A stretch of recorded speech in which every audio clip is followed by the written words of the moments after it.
从退休以后，我就开始跟拍江豚，天天早上一爬起来，眼睛一睁啊，我要去拍江豚。2020年8月份，我才拍到第一张好的江豚照片，心情都是很激动的。65-year-old Yang He grew up along the Yangtze River. He became a volunteer to protect the Yangtze finless porpoises in 2019.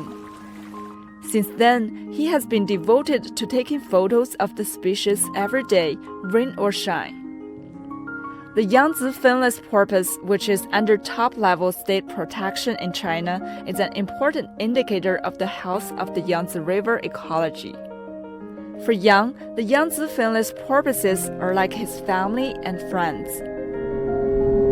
去年那个时候啊，大年初9，我正在江边拍江豚，就突然发现了有一只江豚的尾巴被绳子缠住了，眼看它出水换取啊越来越困难，我警觉着，我掏出手机就报警。三峡海事局和渔政部门共同的救助了这只江豚。后来呢，我非常关注它，这能不能再次出现在我的镜头呢？10月29号，我们就发现它有小宝宝了，就定居在我们的渔场了。